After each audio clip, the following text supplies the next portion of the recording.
자, 다시 한번 여러분들 PM하고 LMPM, HRM, 그리고 SHRM, EHRM, HR 어널리티스, ERM이라는 것은 여기 HR 어널리티스라고 또 교재에 설명되어 있습니다. 자, 이 흐름을 보시면 노무관리라고 이제 우리가 번역도 있고, 그다음에 인사관리라고 번역을 하고, 인적자원관리, 그다음에 전략적 인적자원관리, EHRM, ERM 이렇게 번역을 해놨는데 보시는 것처럼. 자, LM이라는 것은 쭉 제가 이렇게 선을 여기까지 그어놨어요. 그러면서 뭐라 했냐면 공장 자동화다 이렇게 해놨어요. 자, 여러분들 이 LM이라는 건 레이버 매니지먼트. 레이버라는 말은 노동력, 이런 노동이라는 의미를 갖고 있잖아요, 그렇죠? 자, 이때 자 보니까 무슨 얘기냐면 그 일을 하는 데 있어서 주요 활용되는 팩터가 레이버다 그런 뜻이에요. 레이버. 노동력이다. 노동력. 주로 완력에 해당되는 거죠. 그리고 보면 이제 그 PA는 우리가 그 인사행정이라고 번역을 할 수 있는데 Personnel Administration이에요. 오늘날 경영대학도 비즈니스 어드미니스트레이션이라고 하죠. 이 행정학이 경영학보다 먼저 발달을 했습니다. 그래서 제가 학창 시절 때는 행정학과의 인사행정론을 수업을 공부를 하러 다녔었어요. 배워야 되니까. 근데 이제 상대적으로 기업 부분에 경영 부분에 인사관리론이 뒤쳐져 있었던 거죠. 그래서 행정학, 인사행정을 배우고 그걸 갖다 이렇게 그러니까 과거는 기업인데 점점 더 발전하기 시작하면서 이제는 공공 부분, 행정 부분을 넘어선 지가 20년째 되죠. 그거는 지금 이제 인사 관리, 인적자원 관리에 대해서 이 기업 부분의 그런 방식과 그런 관리 기법들을 행정학, 행정 부분이 많이들 또 이제 배우러 옵니다. 이제 뒤집어졌어요. 자, 근데 퍼스널 매니지먼트 이때 인사 행정이나 인사 관리나 내용이 거의 유사했어요. 동일합니다. 쭉 이거든. 자, 그 다음에 HRM, SHRM, EHRM 이런 말이 있어요. 자, 무슨 이 표현이 무슨 얘기를 하냐면 레이버 매니지먼트 이게 없어진 게 아니다. 지금도 계속되고 있다. 그리고 퍼스널 매니지먼트도 계속되고 있어요. HRM도 계속되고 있고 SHRM도 계속되고 있고 EHRM도 최근에 자, 오늘날의 인사관리, 인적자원관리는 이것들의 총체입니다. 총체. 자, 그러면 과거의 방식이 주로 통제 방식을 썼다. 위계 원리에 의한 상명하복이고 그 수직적인 그런 관계 방식에 의해서 작업이 이루어졌다. 과거는 주로 그것을 의존했다. 왜 그랬느냐? 윤리적으로 자본가가 악해서 그거는 윤리적인 접근법이고 저 당시에 일하는 방식은 저 방법을 선택하는 것이 다른 방법이 있을 수 있는 거지. 그 다음 그것이 최선이라고 생각으로 선택하는 거예요. 무엇을 위해서? 생산성 향상을 위해서. 그리고 그것이 누구의 의도에 의해서 이루어지는 것도 아니고 자연 발생적으로 일어나는 겁니다. 그리고 인간의 본성의 기본에 의해서 일어난 거죠. 자, 통제 위기 원리가 과거에는 주요 방식이었어요. 그러다가 점점 몰입과 시장 원리,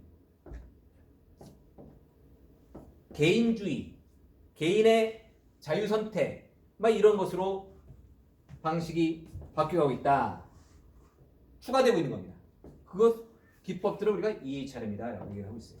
자, 이런 것들을 여러분들 여러 가지가 있습니다만, 자, 이걸 보고 얘기를 해드리죠. 자, 보시는 것처럼 우리 이 HR의 발전 과정을 보게 되면, 자, 보면 관리 지향성이 과거에는 물화된 인간으로부터 생각하고 창조하는 그런 인간으로 회복됐다. 자, 인간 소외를 회복했다. 그런 얘기입니다. 그리고 또 뭐냐면 우물한 개구리부터 세상을 동시에 살펴보는 그런 방향으로 우물한 개구리였었어요. 그리고 어제와 오늘뿐 아니라 미래를 생각하는 방향으로, 그리고 사람들이 소통하고 경영을 상생하는 방향으로, 이게 경영관리 방식과 인사조직관리 방식의 변화의 방향이다 라고 얘기를 할 수가 있습니다. 그것이 축적됩니다. 그렇다고 전에 이것들이 없어진다? 그렇지 않습니다. 그런 방법들을 누가 대체하게끔 해주느냐? 기계화시켰다는 거죠. 기계화. 자, 그러면 여러분들이 경영학을 공부했다, 인사지를 공부했다 그러면 이 프레드릭 테일러를 절대로 몰라서는 안 됩니다. 드로커 박사님도 알아야겠지만 프레드릭 테일러를 절대로 몰라서는 안 됩니다. 과학적 관리론이라는 것을 알게 되는데요, 여러분들. 과학적 관리론은 자, 이 당시 이게 프레드릭 테일러가 갖고 있는 의미는 경영 관리의 시작이다. 경영학의 시작이다. 그래서 경영학의 대부다 그러면 프레드릭 테일러. 프레드릭 테일러를 뭐라 하냐면 테일러리즘이라고 해요. 테일러리즘. 이즘이라고 합니다. 스티브 잡스즘이라고 하지 않죠. 이유는 스티브 잡스가 그렇게 혁혁한 혁신적인 제품을 만들어내고 수많은 사람들의 생활 습관을 바꿨지만 프레드릭 테일러의 테일러리즘만큼 그 정도의 임팩트는 갖고 있지 않다라고 얘기할 수 있어요. 상당히 엄청난 인류의 역사에 있어서 지대한 공헌을 했다는 거예요. 근데 프레드릭 테일러는 어려서부터 학교에 등교할 때 몇 발자국을 걸어서 학교에 가느냐라는 것을 계산을 하는 사람이에요. 그래서 가장 걷는 발자국 수가 적은 길을 따라서 등굣길을 생각하는 아주 선천적인 그런 자질을 갖고 있던 분이죠. 자, 그런데 이 프레드릭 테일러가 나타나기 전까지 이분이 이제 1900년대 전후에서 나타나시죠. 그래서 하신 일이 뭐냐면 공장장 생활을 하시면서 일을 하는 직원들의 일하는 모습들을 관찰을 해요. 그런데 가만 보니까 당시에도 이랬죠. 일 잘하는 사람과 그렇지 못한 사람들의 분류가 있죠. 자, 일 잘하는 사람은 뭐냐면 스킬, 기량이 높은 숙련 노동자. 그 다음에 뭐 바로 입사하는 사람이라도 일을 잘 못한 사람은 미숙련 노동자라고 해요. 자, 여러분들 평균적으로 보면 숙련 노동자하고 미숙련 노동자 분포 항상 자연 상태는 숙련 노동자의 비율이 적게끔 돼 있어요. 미숙련 노동자들은 적죠. 어떤 친구는 이제 숙련 노동자 하는 걸 보고 이렇게 어깨 너무 배우거나 따라가기도 하고 도제적인 그런 방식에 의해서 성장하고 키워 숙련 노동자 들어갈 수가 있겠죠. 그래서 숙련 노동자와 미숙련 노동자가 있었어요. 근데 숙련 노동자는 성과 일을 갖다 이 업무량 성과가 많기 때문에 좋으니까 수입이 더 많죠. 반면에 미숙련은 그렇지 않아요.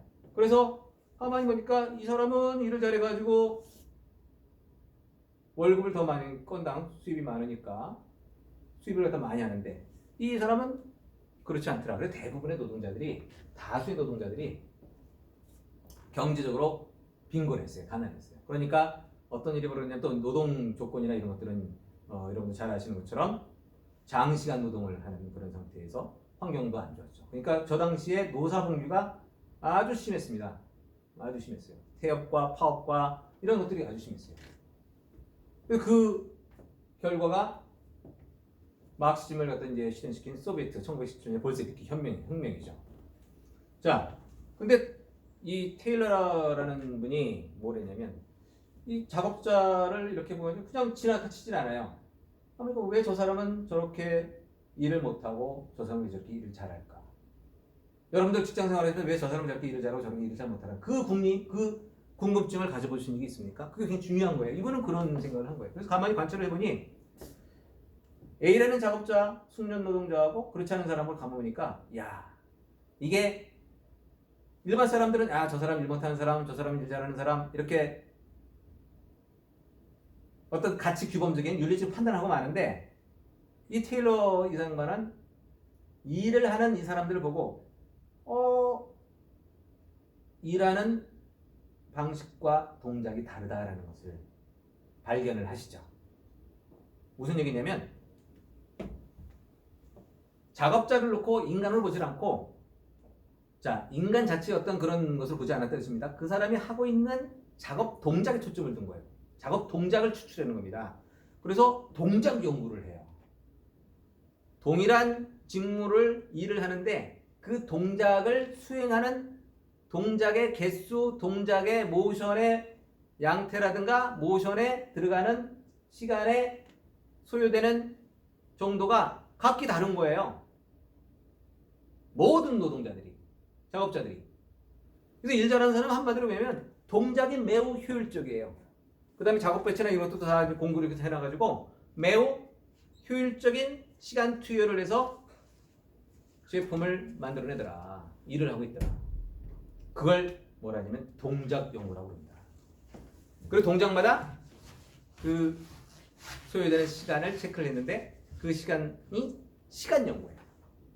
그러니까 어떤 특정 직무를 업무를 수행하는 데서 수행되는 동작들과 그 동작들에 소요되는 시간을 체크하니까 많은 노동자들을 갖다 이렇게 조사를 해보니 어떤 일이고 그것도 분포를 이루겠죠. 그래서 야 이게 아웃라이어였고 가장 잘하는 효율적인 게 있고 베스트 원이 있고 또 디월스트가 있더라. 중간에 여러 가지 포션을 하겠죠. 그걸 놓고 봤을 때 이 사람이 이거는 많은 사람들이 대부분 할 수 있는 스탠다드, 표준적인 동작이 있고 표준적인 동작에 따른 표준 소요 시간이 있다라는 것을 어떤 모델링을 한 거예요. 그걸 표준 동작, 표준 시간이라고 합니다. 그러면 어떤 특정 업무를 매우 그냥 엄청나게 잘하는 그냥 동작을 갖다 효율적으로 하는 방식이 있고 그렇지 않은 쓸데없는 동작을 하는 경우가 있죠. 그래서 이런 것들을 표준화시켜서 표준 동작을 표준 시간 안에 해내면 표준 작업량이 산출되죠. 그런 것을 분석적으로 접근했다고 해서 과학적 관리론이다.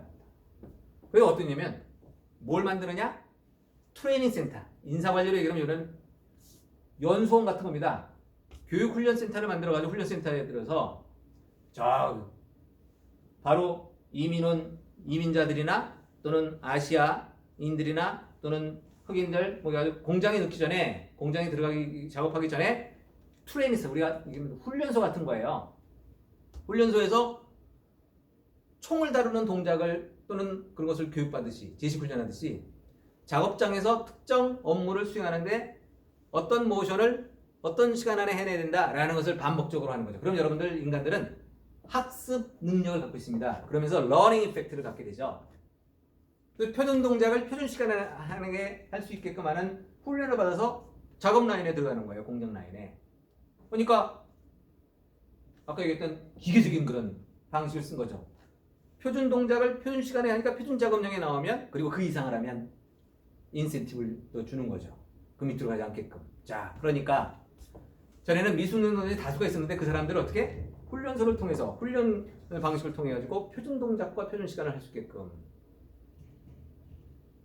자, 그렇게 되면은 표준 작업량은 전보다 더 많은 생산량을 달성할 수 있게끔 되니까 수입이 더 많아지는 겁니다. 수입이 더 많아지는 거예요. 자, 여러분들 그렇게 됐을 때 어떤 일이 벌어지죠? 생산량이 늘어나니까.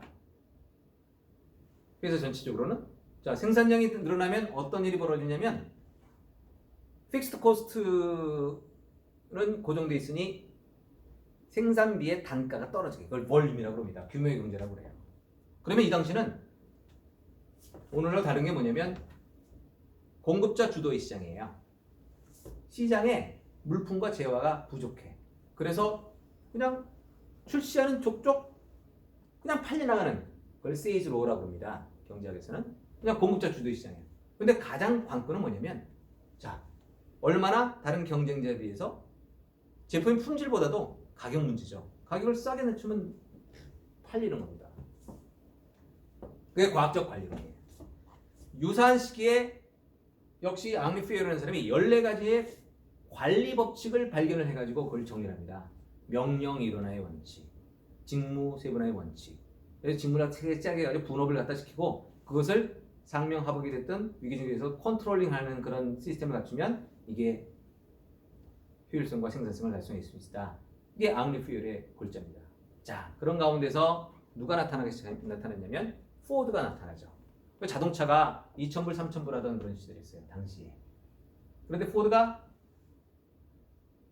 쇠고기 소를 잡아가지고 걸어가지고 빙빙빙 돌리는 그 컨베이어 벨트를 보고 이거를 자동차 생산하는데 라인에 활용하면 좋겠다 해가지고 포드가 컨베이어 벨트를 최초로 창조한 게 아니라 발명한 게 아니라 다른 데 하고 있던 것을 접목을 시켜줘.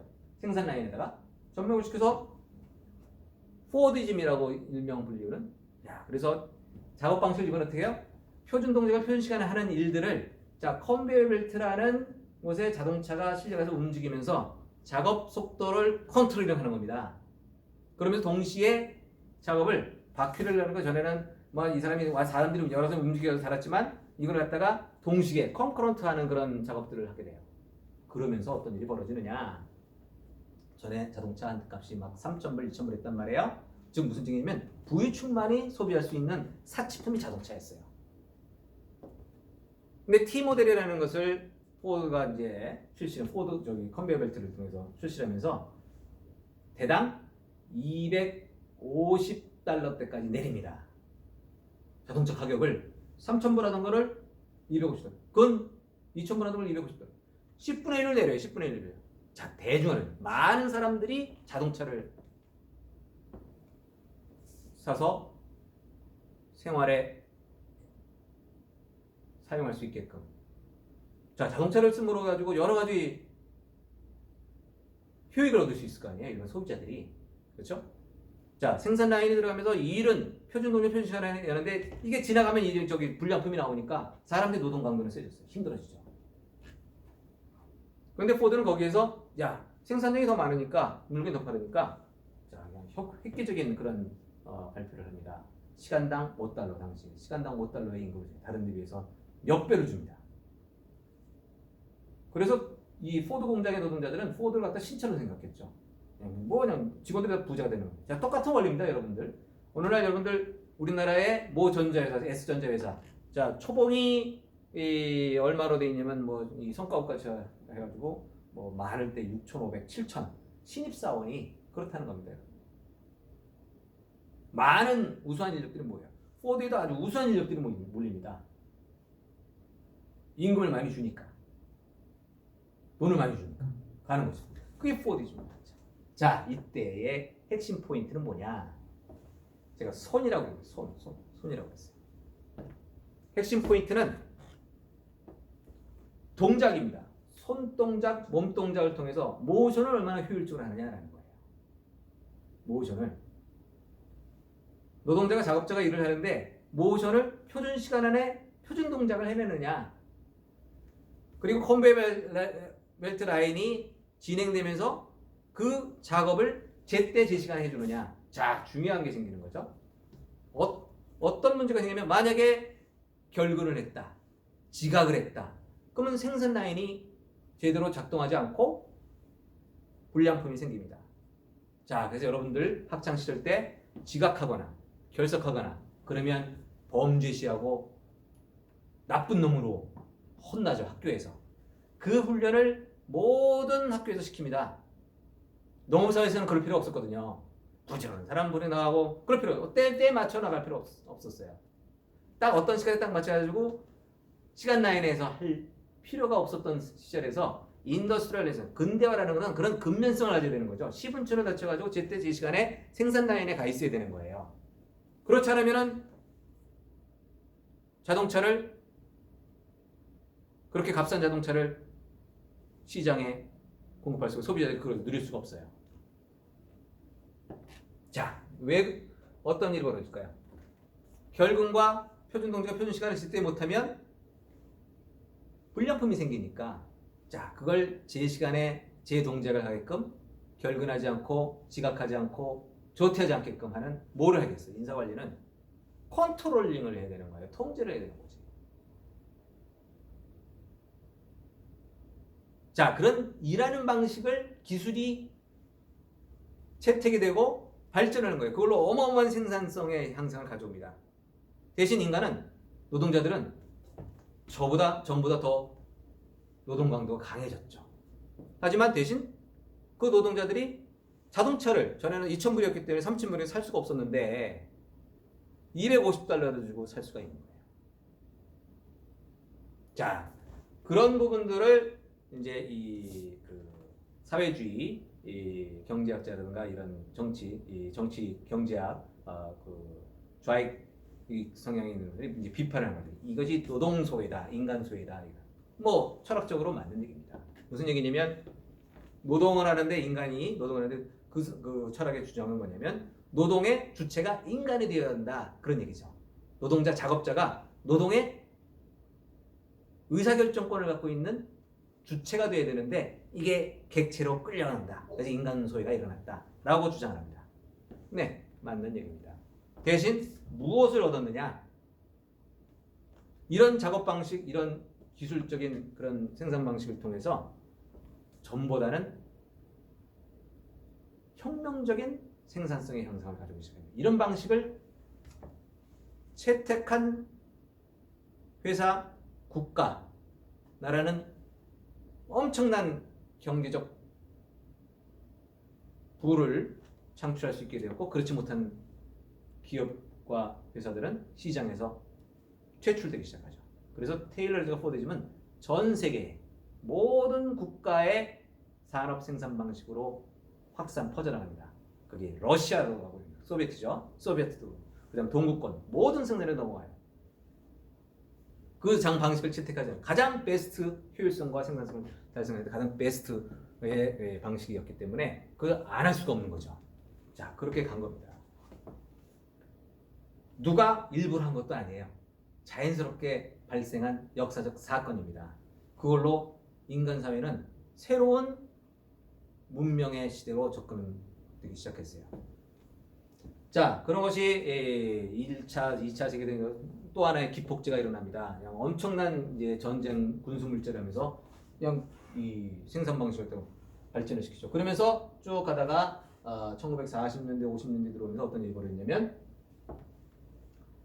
자, 모든 전 세계에 있는 기업들, 회사들이 테일러리즘과 포디즘을 채택하고 있어요. 그 신기술이죠, 일종의. 그걸 다 채택해. 모든 회사 기업들이 채택하니까 이제 상대적인 차별성이 없겠죠. 그래서 계속 생산성을 향상시킬 수 있는 방법이 뭐냐라는 것을 막 찾는 연구들이 산업 현장에 이루어집니다.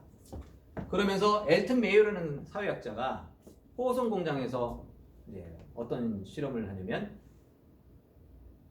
작업장의 조명의 밝기, 조도라고 그러죠. 이 조명의 밝기에 따라서 생산성, 품질 이런 것에 차이가 나나 그런데 영향을 주냐 그런 요건을 그런 연구를 해요. 그걸 호선 실험이라고 합니다. 호선 공장에서 해가지고. 근데 결과적으로는 어떤 일이 벌어지냐면 한 집단은 조명의 밝기를 이렇게 변화를 주고 한 집단은 조명의 밝기를 변화를 안 주면 예상되는 경우는 조명의 밝기가 영향을 준다면 조명의 밝기에 따라서 이쪽 이 집단, 이 실험된 집단은 생산성, 생산 품질에 차이가 나와야겠죠.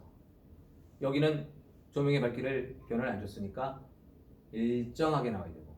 근데 양 집단이 생산량뿐만 아니라 생산 품질도 동시에 올라가는 거예요. 그럼 메이어가 깜짝 놀란 거죠. 아니 이게 웬일이냐. 근데 바보 같은 연구자 같으면 야 이거 실험이 잘못됐구나 라고 끝냈을 텐데 메이어는 현장을 가서 인터뷰로 관찰을 해본 거예요. 아 보니까 이 작업 집단에 있는 생산 라인에 있는 이 노동자들이 그냥 눈이 초롱초롱 가지고 그냥 막 열심히 일을 해보려고 하고 있는 거예요.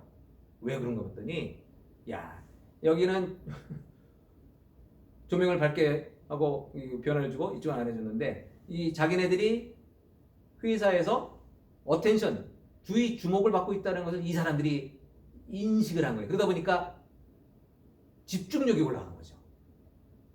업무에 대한 야 이거 뭘 잘해야겠네 라는. 여러분도 그렇잖아요. 어떤 사람이 나를 주목하고 있으면 매우 긴장하고 거기서 막 망가지려고 하고 좀 그냥 잘해보려고 하는 그런 심리가 있는데 그러한 심리적인 기제가 작동을 했다라고 메이어가 발견을 한 거예요. 그래서 생산성에 심리적인 요소가 영향을 준다.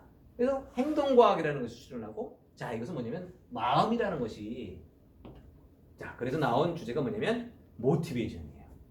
동기부여 그리고 인간관계를 갖다 어떻게 끌어갈 거냐 리더십 그 다음에 커뮤니케이션 방식 이런 것들이 생산성과 생산량에 영향을 준다라는 것을 발견하기 시작했습니다. 자 그래서 그 후에 인간관계론 인사관리론의 메인 부류로 급부상을 하기 시작하는데 자 이런 분은 모션 동작이잖아요. 모션 시간 동작 이런 분은 어디로 가느냐 이 모션을 갖다가 얼마나 효율적으로 하는 거는 점점 이게 이제 기계화라는 쪽으로 갑니다. 그래서 공학 쪽으로 넘어가요. 산업공학 쪽으로 넘어갑니다. 테일러리즘하고 이쪽. 그냥 루틴하게 되는 거죠. 자, 그래서 마음. 자, 다른 말로 표현하면 손, 효율적으로 일을 하는 거고, 마음, 열심히 일하는 겁니다. 자, 이건 효율적으로 열심히 일하니까 좋은 제품을 더 값싸게 만들어내는 그런 효과를 가지게 됩니다. 자, 이때는 공장 내에서, 회사 내에서 직원들이 효율적으로 열심히 일하면 값싼 좋은 제품을 시장에 내놔서 경쟁에서 이길 수가 있었어요. 잘 팔려나갔죠. 자, 역시 마찬가지로 이 기법도 전 세계에 확산이 됩니다. 좁으니까 야, 저렇게 하면은 생산성이 올라간다. 응? 또 직원들의 어떤 고충도 해결할 수 있고 좋다. 막 그러니까 그냥 쭉 확산이 되죠. 자, 그랬더니 어떤 일이 벌어지느냐? 열심히 효율적으로 일을 했더니 모든 기업들이 자, 그러면 어떠냐면 물량이 점점 많아지게 되는 거지. 생산량이 급속하게 올라갔으니까. 우리 회사가 시계를 만들거나 뭘 갖다 만들어냈는데 그 물량이 막 나오는 거예요. 많이 나오는 거지 이제는. 과거에 비해서 자, 전에는 공급자 주도 시장이라고 그랬죠. 이때 되니까 물량이 많이 나오니까 자, 물량이 많이 나오니까 소비자들은 선택할 여지가 더 많아지는 거죠. 그러니까 소비자가 우리 제품을 선택해 주느냐 안 해주느냐가 회사의 운명을 가르는 제품 판매의 결정적인 요인으로 작동하기 시작해요. 자, 그래서 비로소 판매가 안 되고 마케팅, 시장질을 해야 된다라는 컨셉이 나타나기 시작합니다. 그래서 1960년대에 들은 미국 시장에서 마케팅이라는 컨셉이 나타나기 시작해요. 무슨 얘기냐면 소비자가 우리 제품을 사주게끔 해주는 노력이 필요하다. 일종의 호객행위죠. 자, 소비자 주도의 시장으로 바뀝니다. 소비자 주도.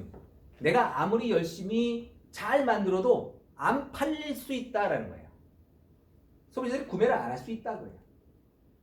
기술적으로는 매우 보편화되어 있어요. 그래서 그 제품이 거의 비슷하게 되는 거죠. 그러면 소비자는 눈에 띄면 어떻게 되느냐?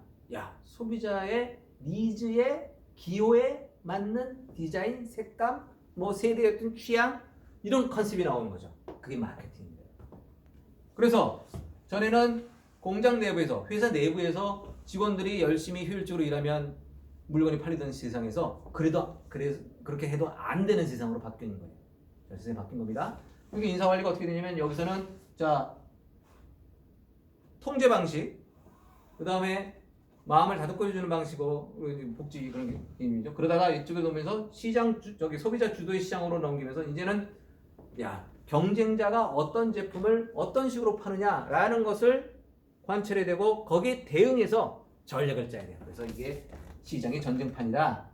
전략론이라는 게 나오는 거예요. 그리고 환경론이라는 게 나오는 거죠. 상황에 따라 달라지고 막 이런 얘기가 그냥 이런 출현하기 시작한 겁니다. 인사관리, 인적경영관리도 변화를 시작하게 되는 거예요. 그러면서 자, 요 50년대, 58년 보시기에 어떤 IBM 슈퍼컴퓨터가 발명이 되는 거죠, 그렇죠? 저 안에 이제 전부터 이제 계산기는 있었습니다만 그것을 기계화, 자동화하기 시작해요. 컴퓨터 기술이 발전을 시작해요. 그래서 1960년 초에는 최초로 공장 팩토리 오토메이션이라는 용어가 출현하기 시작합니다.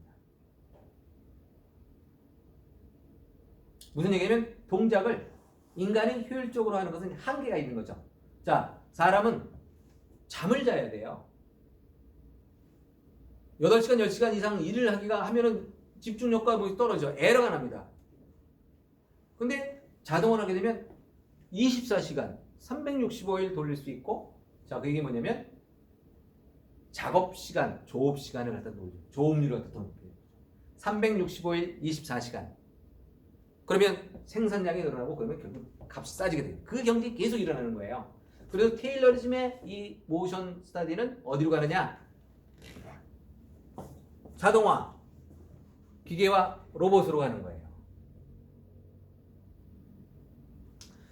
자, 그렇게 해가지고 생산성이 점점 높아지면서 직원들은 이제 마음을 해서 열심히 일하는 사무직 근로자들이 많아져가지고 PM이라는 그리고 HRM이라는 그런 컨셉이 나오기 시작하는 게 뭐냐면 자, 소비자들 보니까 전에는 어떻게 보면은 모션을 통해서 일을 하는 레이버의 비용적 속성이 강했는데 소비자들이 우리 제품을 선택해 주느냐 안 해주느냐는 것은 자 그러면은 차별화가 필요하죠. 차별화는 아이디어를 내야 되는 거죠. 자 아이디어를 내려면 이게 뇌를 써야 되는 거잖아요.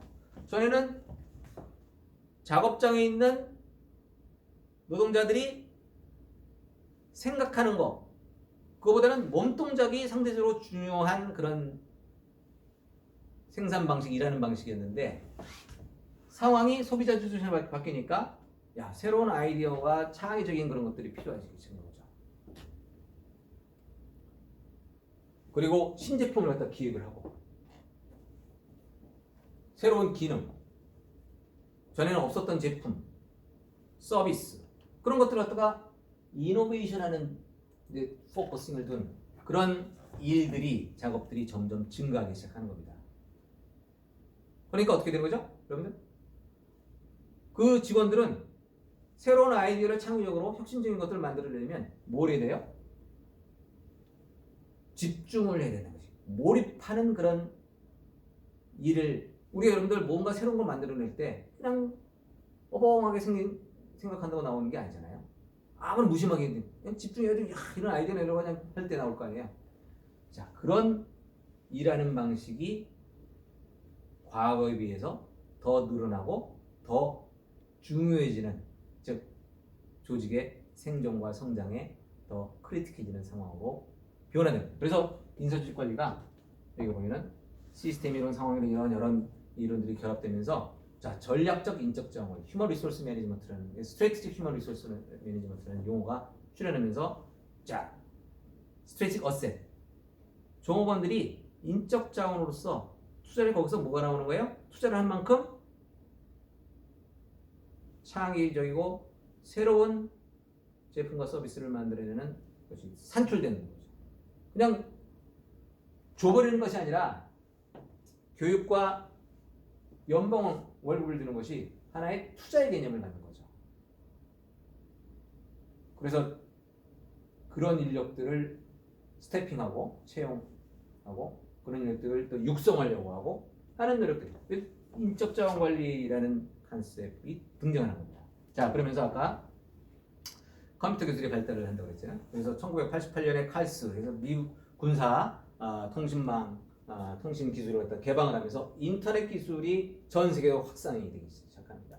그러면서 이 비즈니스는 1997년에 IBM에서 처음 용어를 만들어요. 당시에는 뭐냐면 이 비즈니스로 온라인 쇼핑이 출현하게 되니까 오프라인 시장 그런 마트들은 다 망할 것이다 라고 주장을 하는 연구자들, 교수들도 있었고 그런 신문자들도 있었어요. 미디어 논객들도 있었고 자 그게 22년 만에 점점 가속화되고 있는 거죠. 점점 그렇게 바뀌어가고 있는 겁니다. 당시 그는 어떻게 보면 20년을 내다본 이야기인데 당장 일어날 것처럼 얘기를 하는 사람도 있었지만 여러분들 하나의 혁신적인 어떤 기술이 나온 다음에 그것이 세상을 갖다가 실질적으로 가시적으로 변화시키는 현상이 나타나기까지는 한 좋게 30 내지 35년이 걸립니다. 지금 그 연장선상에 있는 거죠. 자 그러면서 무슨 일이 벌어지느냐. 지금 여러분 자 인터넷 기술을 이용해서 우리의 모든 많은 일상들이 변화를 하고 있습니다. 심지어 이제 대표적인 게 이런 거 있죠. 예전에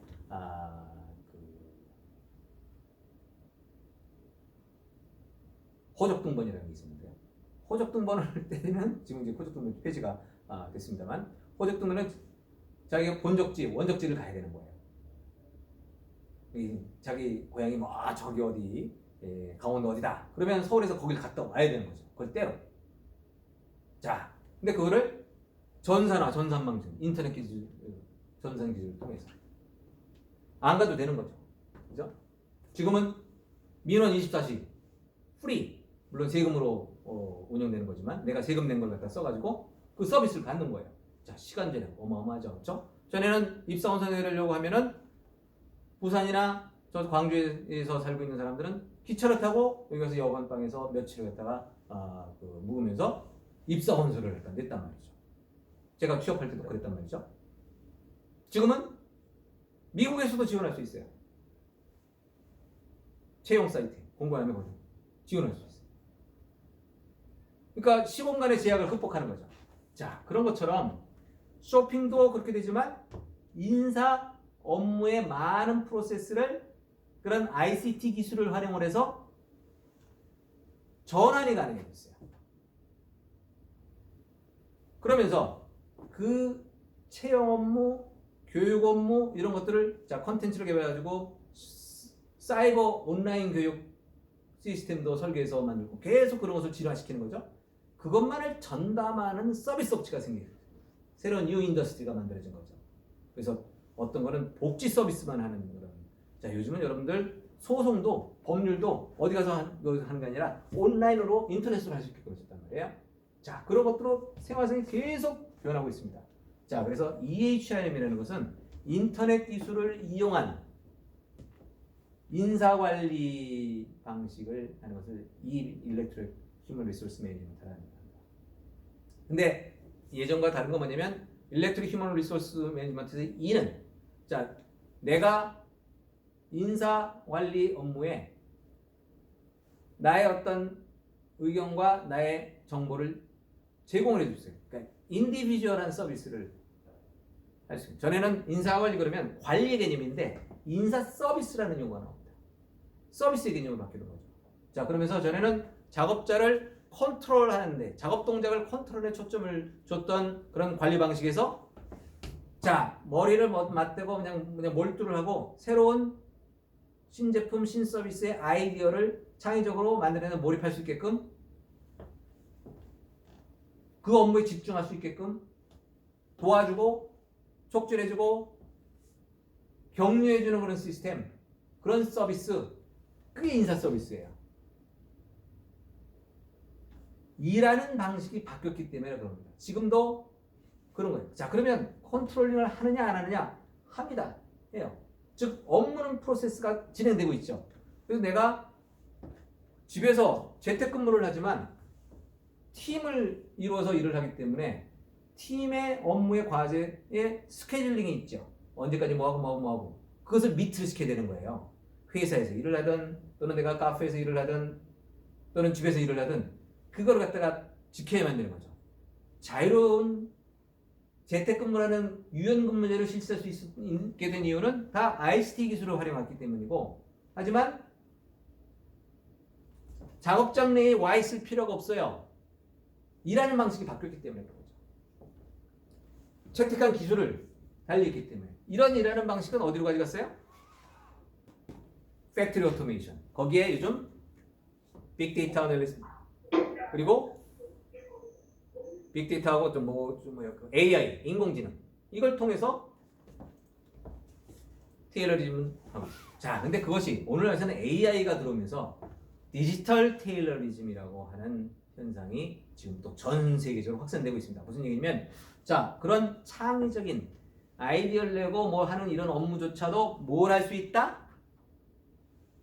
두뇌 노동을 할 수 있는 이런 것을 매뉴얼할 수 있다. 매뉴얼화된 거는 소프트웨어 기술 알고리즘이라는 것으로 야 사람도 야 생각하면 이거 전혀 못 바꾸는 알고리즘 이 논리적인 그 사고방식 업무 프로세스를 소프트웨어 기술로 인공지능 기술을 가지고 학습을 시킬 수 있을 뿐만 아니라 그것을 풀어가는데 기계화할 수 있다. 그게 디지털 테일러리즘이에요. 아주 또 가속화될 겁니다. 아주 가속화됩니다. 자, 그러면 인간의 일자리가 뺏기느냐? 기존에 하던 일들은 줄죠. 새로운 일자리가 만들어진다라는 겁니다. 그러면 나는 어떻게 할 것이냐? 고민해야겠죠, 그렇죠? 내가 이제 새로운 것을 할 것이냐 말 것이냐, 또 뭐 그런 어떤 상황에 직면하게 되고 유지할 수도 있고, 막 그런 것들이 항상 있어왔던 일들이다라는 겁니다. 자, 그러면서 점점 이 상황에서 어디로 가느냐? 자, 네트워크 시대로 넘어오기 시작합니다. 전 세계가 하나로 막 연결되면서 소통과 융합과 네트워크, 자 융합, 그다음 소통 이래야만 컨비네이션이 일어나고 이노베이션이 일어나는 그런 현상. 그래서 융합이 굉장히 중요해지고 복합, 친환경, 상생 이런 컨셉이 막 이제 또 새로운 어떤 주제로 등장하게 되는 겁니다. 전에는 이런 것이 상대적으로 중요하지 않았어요. 자, 네트워크가 전 세계에 보편화되고 스마트폰이 특히 들어와가지고 인디비주얼이 다 컴퓨터를 가지고 다고 있단 말이에요. 그러다 보니까 어떤 일이 벌어지느냐? 자,